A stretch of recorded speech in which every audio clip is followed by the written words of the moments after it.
قصة الثعلب والدجاجة. كانت هناك دجاجة مسكينة ونشيطة، كانت تعيش في مزرعة جميلة. كانت الدجاجة تزرع القمح والشعير وتأكل مما تزرع، وعلى مقربة من المزرعة كان الثعلب المكار وزوجته يراقبون الدجاجة ويخططان للإيقاع بها. في يوم من الأيام قالت الثعلبة الشريرة لزوجها: لقد حان الوقت لأكل وجبة شهية ودسمة، فما رأيك أن نصطاد هذه الدجاجة؟ فأجاب الثعلب المكار: نعم، إنها فكرة جيدة، ولكن كيف يمكنني أن أصطادها؟ هل لديك حيلة ما؟ وجلس الاثنان يتفقان لصيد الدجاجة المسكينة، وسمعت بومة كانت على الشجرة حديث الشريرين الثعلب وزوجته، وطارت سريعا لتخبر الدجاجة بما سمعت. فقالت لها الدجاجة: شكرا أيتها البومة الطيبة، يجب أن أسرع وأبني بيتا يحميني من شر الثعلب المكار وزوجته الشريرة. وبدأت بجمع الخشب من الغابة حتى انتهت من بناء بيت قوي ومتين. وكانت الثعلبة تفكر في حيلة ذكية لصيد الدجاجة المسكينة وأكلها. فقالت الثعلبة: ارتدي هذه الملابس وكأنك بائع خبز، وخذ أيضا هذه الحقيبة، واذهب إلى الدجاجة في نهاية النهار مع غروب الشمس، وأخبرها أنك بائع خبز، وأن الخبز موجود في الحقيبة، وعندما تحاول الدجاجة أخذ الخبز أغلق الكيس وأمسكها. أعجب الثعلب المكار بحيلة زوجته،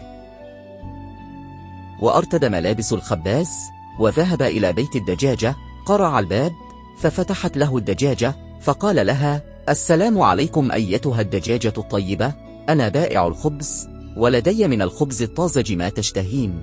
فوافقت الدجاجة على أخذ الخبز من الثعلب، وما إن مدت يدها حتى أغلق الحقيبة وحبسها بداخلها وحملها على ظهره، وركض مسرعا إلى زوجته.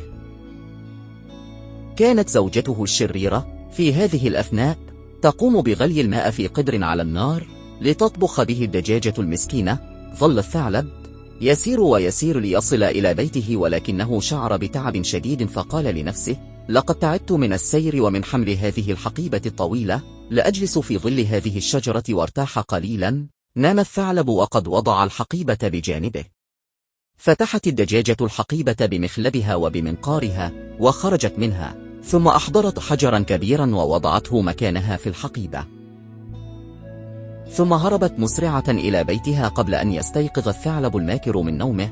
واستيقظ الثعلب بعد أن نام وارتاح قليلا، وقرر العودة إلى منزله، فحمل الحقيبة على ظهره وذهب إلى زوجته. استقبلته زوجته بفرح وسعادة بعد أن شاهدت الحقيبة على كتفه، فعرفت أن حيلتها في اصطياد الدجاجة قد نجحت.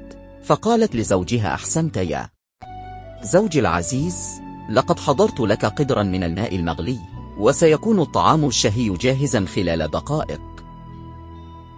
أخذت الزوجة الحقيبة وأفرغت ما كان بداخلها في قدر الماء المغلي وهي تحسبه الدجاجة، وسقط الحجر في القدر.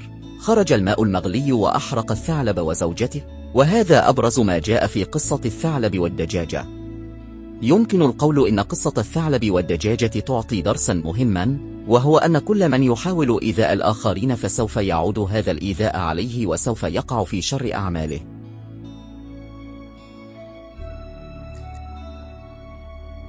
يمكن القول إن قصة الثعلب والدجاجة تعطي درسا مهما، وهو أن كل من يحاول إيذاء الآخرين فسوف يعود هذا الإيذاء عليه، وسوف يقع في شر أعماله.